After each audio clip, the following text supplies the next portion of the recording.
मैं अरविंद बरनौल BVDSS मटेम गाजीपुर से आज आप सभी बच्चों को क्लास 12 के लिए मैथ्स का टॉपिक आव्यूह से संबंधित बातें इस वीडियो में बताने जा रहा हूँ। इसमें जो भी बातें आपको समझ में ना आए उसे आप कमेंट करें तथा पूरा वीडियो देखें व इसे लाइक तथा सब्सक्राइब अवश्य करें। तो हमारा क्लास 12 के बच्चों के लिए मैथ का टॉपिक आव्यूह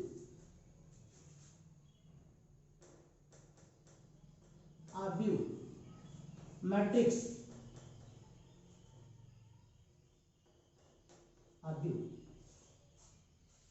तो जैसा कि पिछले वीडियो में हम पढ़े सारणी के बारे में, तो सारणी के बारे में है कि पंक्ति और स्तंभ दोनों की संख्या सदैव समान होती है, अर्थात सारणी सदैव वर्गाकार होता है, या 2 गुणे 2 क्रम का या 3 गुणे 3 क्रम का। परंतु आव्यूह वर्गाकार या आयताकार दोनों में से कोई भी हो सकता है।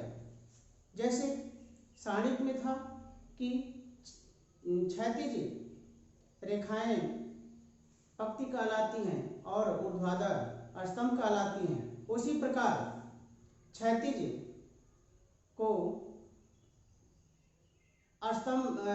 को पंक्ति तथा ऊर्ध्वाधर को स्तंभ कहते हैं आव्यूह में भी, तथा आव्यूह को हमेशा हम बड़े कोष्ठक में प्रदर्शित करते हैं।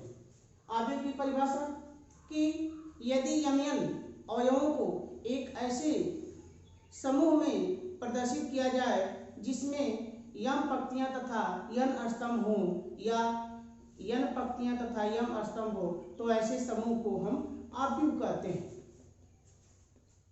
तो आव्यूह का क्रम होता है पंक्ति गुणे स्तंभ, पंक्ति गुणे स्तंभ। जैसे मानते हैं कि माना कोई आव्यूह ए बराबर, तो यह हो जाएगा A1 B1 C1 A2 B2 C2 A3 B3 C3। तो यह हमारा एक ऐसा आव्यूह है जिसमें 1 2 3 पंक्तियां 1 2 3 स्तंभ, तो यह आव्यूह हो जाएगा 3 गुणे 3 क्रम का। अब यदि 2 पंक्तियां हों 3 स्तंभ हों, तो आव्यूह का क्रम हो जाएगा 2 गुणे 3, हमेशा पंक्ति गुणे स्तंभ, यह लिखने का क्रम है।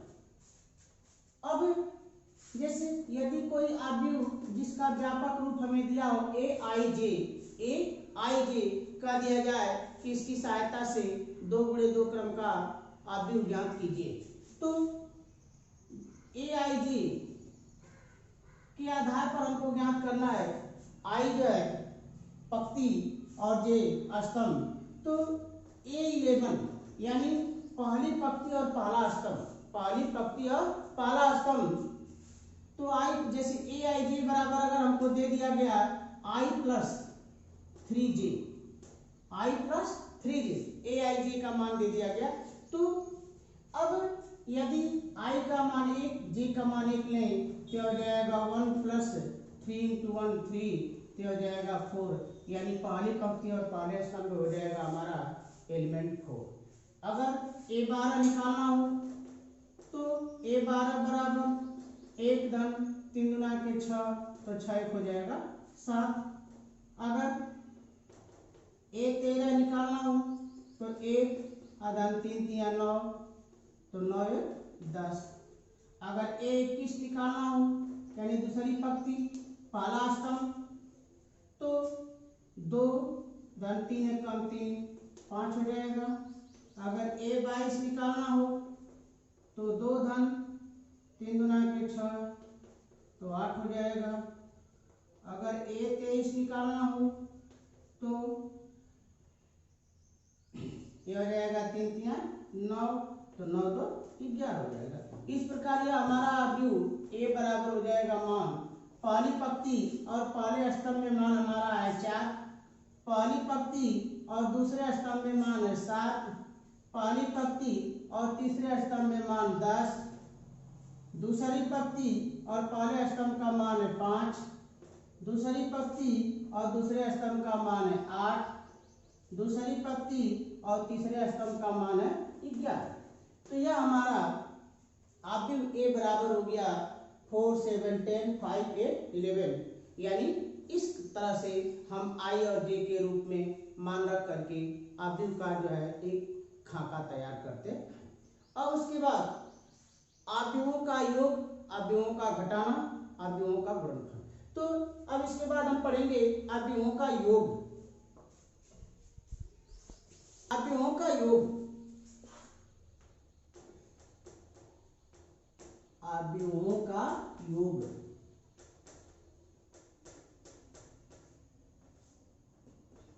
तो जैसे मानते हैं कोई आव्यूह ए बराबर 1, 3, 4, 7 इस तरह से दिया, और दूसरा कोई बी बराबर दिया है 3, 4, 5, 9 ये दिया। तो जब भी आव्यूहों को जोड़ना हो अथवा घटाना हो, तो जोड़ने अथवा घटाने दोनों परिस्थितियों में आव्यूह का क्रम सदैव समान होना चाहिए। आव्यूह का क्रम सदैव समान होना चाहिए। यदि आव्यूह ए 2 × 2 क्रम का है, तो दूसरा आव्यूह उसी क्रम का होना चाहिए जो ए में जोड़ा जाए, तभी ए और बी का योग ज्ञात हो सकता है, अर्थात दूसरा आव्यूह भी 2 × 2 क्रम का ही होना चाहिए। ठीक उसी प्रकार ए बराबर मान लिया गया 1, 3, 4, 7, बी बराबर 3, 4, 5, 9। तो इसका क्रम हो गया 2 × 2, इसका भी क्रम हो गया 2 × 2। अब जोड़ने के लिए हमेशा A11 में A11 को जोड़ते हैं, A12 में A12 को जोड़ते हैं, A21 में A21 को जोड़ते हैं, A22 में A22 को जोड़ते हैं। तो A + B = तो जाएगा 1 + 3, 3 + 4, 4 + 5, 7 + 9। यह हो जाएगा मान हमारा 4, 7, 9, 16। इस तरह से यह आव्यूहों का योग हो गया। अब इसी तरह से आव्यूहों का घटाना, तो आव्यूहों के घटाना के लिए आव्यूहों का घटाना,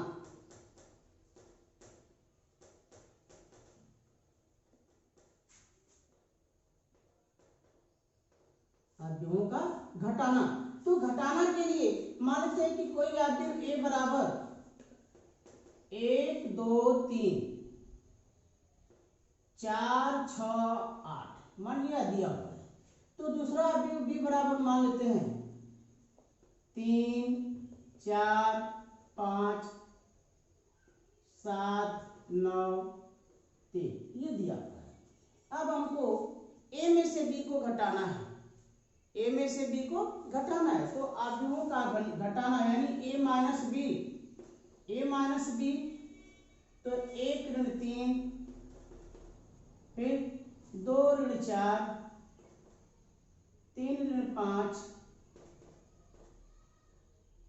फिर 4 ऋण 7, 6 ऋण 9, 8 ऋण 3 ये हो गया। तो 1 ऋण 3 मान हो जाएगा ऋण 2, 4 में से 7 घटा देंगे ऋण 3, यह भी मान हो गया हमारा ऋण 2, यह मान हो गया ऋण 3, 3 में से 5 घटा दिए भी हो गया ऋण 2, और 8 में से 3 घटा दिए हो गया 5। तो यह हमारा a माइनस बी का मान प्राप्त होगा। अब उसके बाद ये तो था हमारा आव्यूहों का योग और आव्यूहों का घटाना। यदि दो भिन्न भिन्न आव्यूह दिए हों और उनके मान बराबर दिए हों, उनके मान बराबर हों तथा उन आव्यूहों में कुछ ऐसी राशियां जो कि अज्ञात हो, तो उनका मान हम कैसे ज्ञात करते हैं। तो आव्यूहों की तुलना, आव्यूहों की तुलना, आव्यूहों की तुलना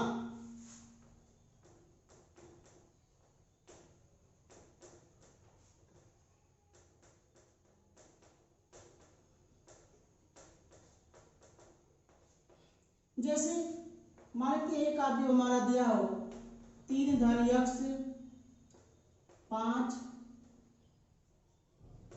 4 धन y 6, बराबर 7, यहाँ दिया है 9, यहाँ दिया है आपका 1 धन x और यहाँ दिया है 6। इस तरह से मान दिया हुआ है। अब ये दोनों आव्यूह हमारे समान है, बराबर है, बीच में दिया है बराबर का चिन्ह। तो इसका मतलब कि जब आव्यूह दोनों समान हैं तो इनके प्रत्येक एलिमेंट भी आपस में समान होंगे। दो समान आव्यूहों के प्रत्येक अवयव परस्पर समान होते हैं। अतः A11 की तुलना हम A11 से करेंगे, A12 की तुलना A12 से करेंगे, A21 की तुलना A21 से करेंगे, A22 की तुलना A22 से करेंगे। तो तुलना करने पर चूंकि अब इस प्रश्न में इस दिए गए मान में दो अज्ञात राशियां x तथा y है जिनके मान हमें ज्ञात करने हैं। तो 3 धन x या A11 के स्थान पर है और इसमें A11 के स्थान पर है 7। तो तुलना करने पर 3 धन x बराबर 7, तो x बराबर, अब 3 ले चल के इसमें घटा देंगे तो 7 ऋण 3 यानी हो जाएगा 4, अर्थात x का मान हमारा 4 प्राप्त हो जाएगा। उसी प्रकार तथा 4 धन y बराबर 9, तो y बराबर 9 ऋण 4 हो जाएगा 5। इस प्रकार x का मान 4 मिल गया, y का मान 5 मिल गया। यदि हम A21 की तुलना करें तो A21 में यहाँ मान 5 दिया है और यहाँ 1 + x दिया है, तो 1 + x = 5, तो इसको भी हल करेंगे तो x = हो जाएगा 4। अर्थात किसी भी रूप में अगर दो आव्यूह समान दिए हों तो उनके प्रत्येक अवयव सदैव समान होंगे और उन्हीं अवयवों की परस्पर तुलना करके उनमें जो अज्ञात राशियां होंगी उनका मान हम ज्ञात कर सकते हैं। तो यह हमारा था आव्यूहों की तुलना। अब उसके बाद आव्यूहों से संबंधित गुण। तो आव्यूह के गुण,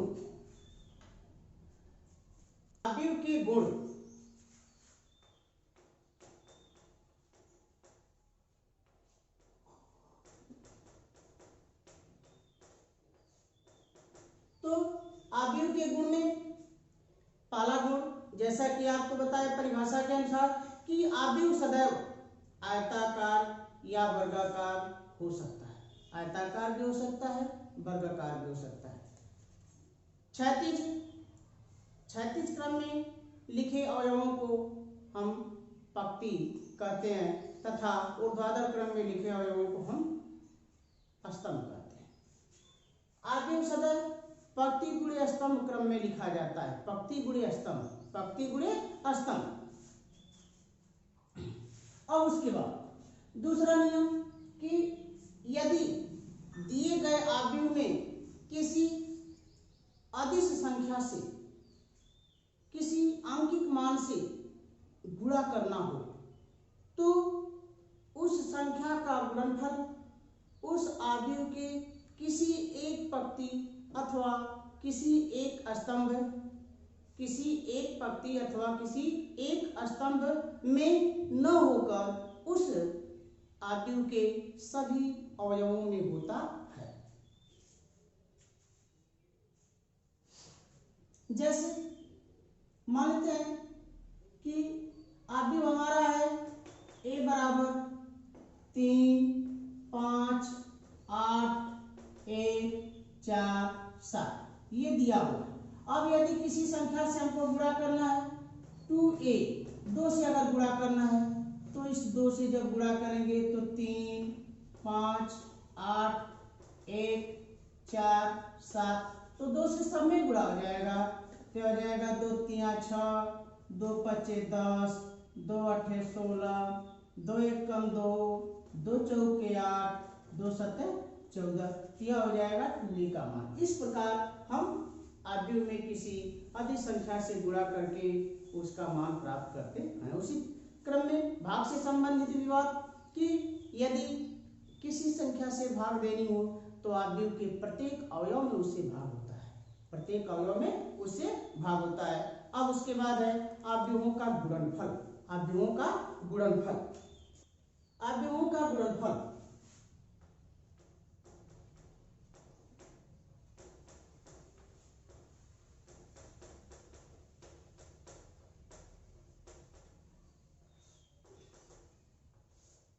तो मानते हैं कि माना दो अवयव ए बराबर 1 4 7 3 5 8, अवयव बी बराबर 4 7 9 3 4 8 की अगर दिया तो अवयवों का गुणा कैसे करते हैं इसके बारे में नियम। तो यदि अवयव ए, जैसे किसी भी अवयव का क्रम होता है हमारा पंक्ति गुणे स्तंभ, पंक्ति गुणे स्तंभ, तो यह अवयव ए हमारा है 1 1 2 पंक्ति और 1 2 3 स्तंभ, तो 2 गुणे 3। यह अवयव हमारा है 1 2 3 3 पंक्ति और 2 स्तंभ।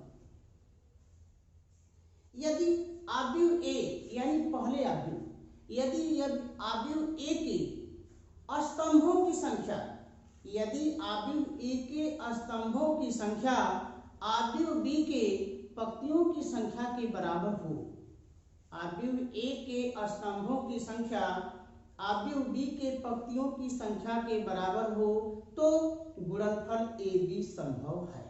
गुणनफल ए बी संभव है। यदि अवयव बी के स्तंभों की संख्या अवयव ए के पंक्तियों की संख्या के बराबर हो, यदि अवयव बी के स्तंभों की संख्या अवयव ए के पंक्तियों की संख्या के बराबर हो, तो गुणनफल बी भी संभव है। यानी गुणनफल की संभावना पहले अवयव के स्तंभ की संख्या दूसरे अवयव के पंक्ति की अगर संख्या के बराबर हो, तो पहला गुणे दूसरा अर्थात ए बी, गुणनफल ए बी संभव है। यह गुणनफल के लिए नियम है। तो कभी ऐसी भी स्थिति होती है कि गुणनफल ए बी और गुणनफल बी ए दोनों संभव होता है। कभी ऐसी स्थिति होती है कि गुणनफल ए बी संभव होता है, कभी ऐसी स्थिति होती है कि गुणनफल बी ए संभव होता है। जहां जैसी परिस्थिति होगी वहां उसके अनुसार हम गुणा करते हैं।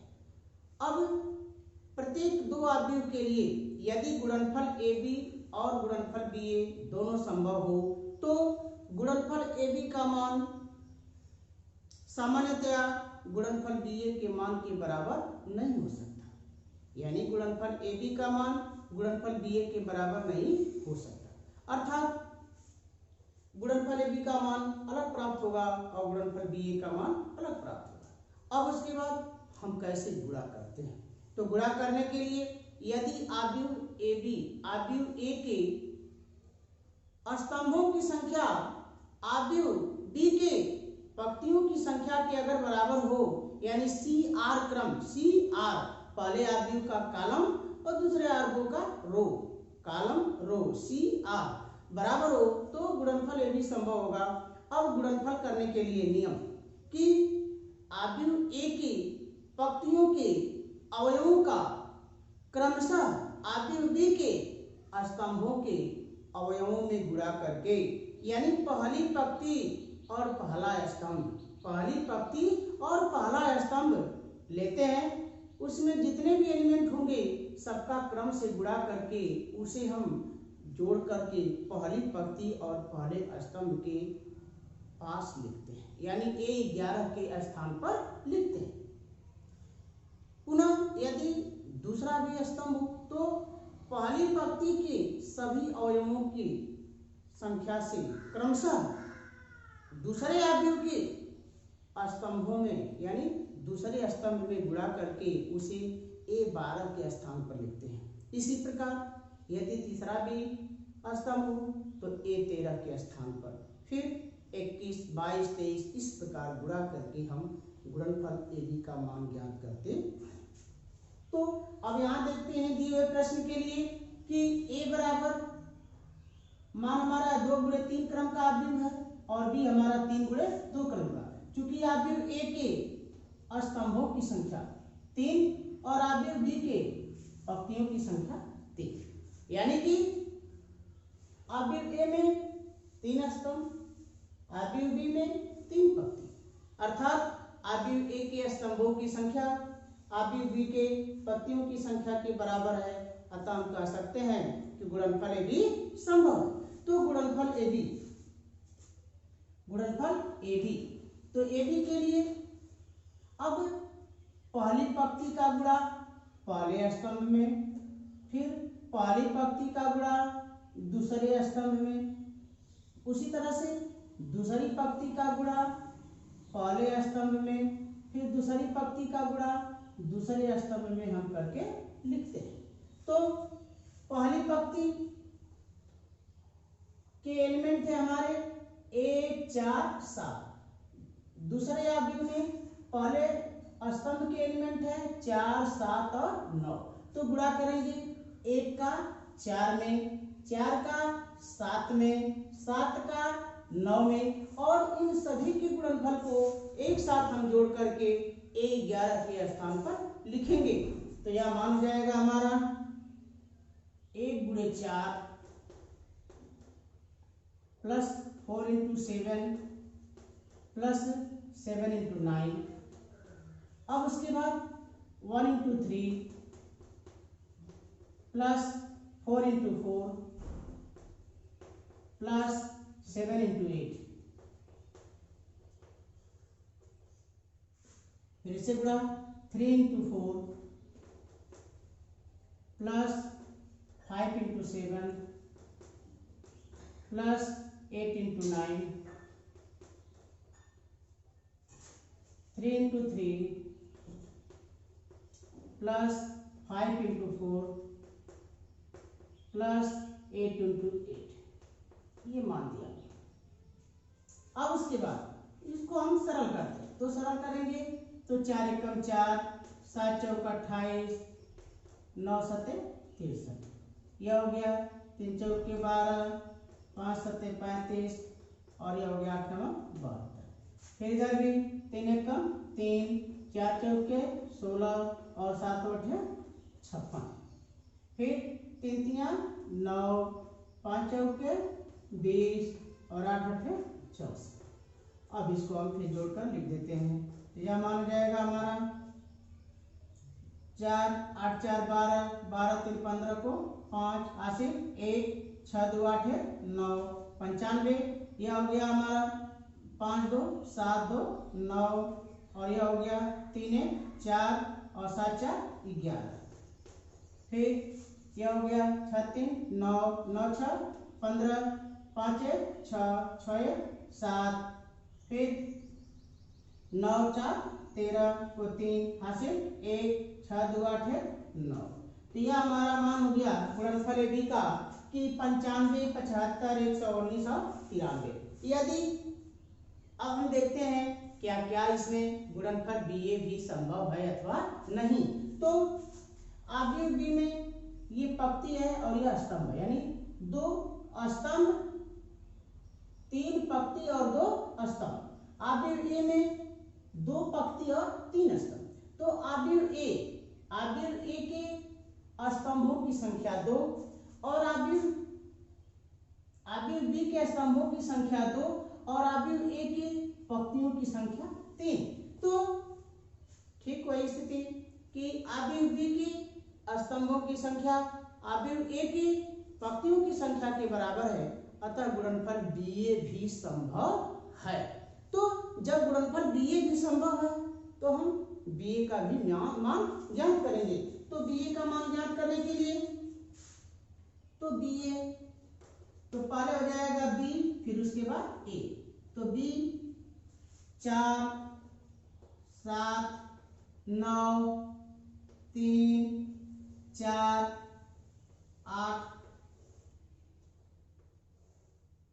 और ए का मान 1 4 7 3 5 8। अब ऐसे तो गुणा करेंगे हम। गुणा करने के लिए वही क्रम की पंक्ति लेंगे स्तंभ लेंगे, पंक्ति लेंगे स्तंभ लेंगे, पंक्ति लेंगे स्तंभ लेंगे। तो जिस पंक्ति और जिस स्तंभ का हम गुणा करते हैं उसे प्राप्त मान को उसी पंक्ति और उसी स्तंभ के स्थान पर लिखते हैं। तो पहली पंक्ति गुणे पहला स्तंभ, तो 4 एकम 4 धन 3 तिया 9, ये हो जाएगा मान 9 का। तो गुणनफल BA बराबर, तो 4 गुणे 1 धन 3 गुणे 3 3 गुणे 3। फिर दूसरी पहली पंक्ति और दूसरे स्तंभ का, तो 4 गुणे 4 धन 3 गुणे 5। फिर 4 गुणे 7 धन 3 गुणे 8।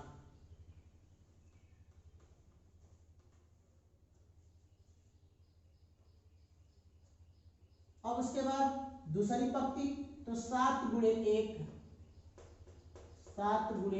धन 4 गुणे 3। फिर दूसरी पंक्ति और दूसरे स्तंभ का, 7 गुणे 4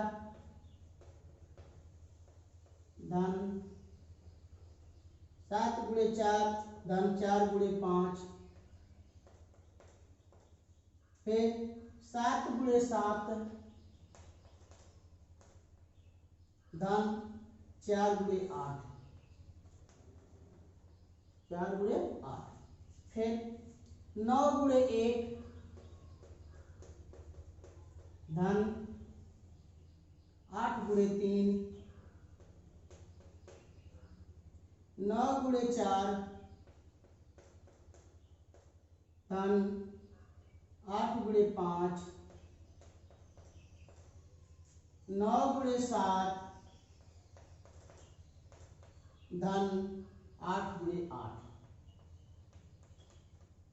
अब यह हमारा क्रमशः जो है गुणा करते हुए मान लिखा गया। अब इसको हम सरल करके लिखेंगे, तो यह मान हो जाएगा हमारा 4 एकम 4 धन 3 तिया 9, 7 एकम 7 धन 4 तिया 12, 9 एकम 9 धन 8 त्रिके 24, 4 चौके 16 धन 3 पचे 15, 7 चौके 28 धन 4 पचे 20, 9 चौके 36 8 पचे 40। फिर ये हो गया 7 चौक 28 3 मठे 24, 7 सते 49 8 चौके 32, 9 सते 63 8 अठाई 24। अब उसके बाद इसको हम जोड़कर सरल कर देंगे, तो यह मान जाएगा हमारा 9 4 13 12 7 19 और 24 9 35। फिर 16 15 31 28 20 48 और 36 40 76, 28 24 52 49 32 81 63 और 64 हो जाएगा 127। यह हो गया हमारा गुणनफल BA का मान और यह हमारा गुणनफल AB का मान। तो हम तुलना करेंगे तो गुणनफल AB और गुणनफल BA ये दोनों आपस में बराबर नहीं है, अतः हम लिख सकते हैं कि गुणनफल AB is not equal to BA। यानी किसी भी परिस्थिति में अगर दो आदमी जिनसे गुणनफल AB और गुणनफल BA दोनों संभव हों तो दोनों के गुणनफलों का मान एक दूसरे मान के बराबर नहीं हो सकता। यह हमारा था दोनों का गुणनफल AB और BA जो संभव हो। तो इस वीडियो में यदि आपको जो भी बातें न समझ में आई हो उसे आप कमेंट अवश्य करें तथा लाइक करना न भूलें। बहुत बहुत धन्यवाद।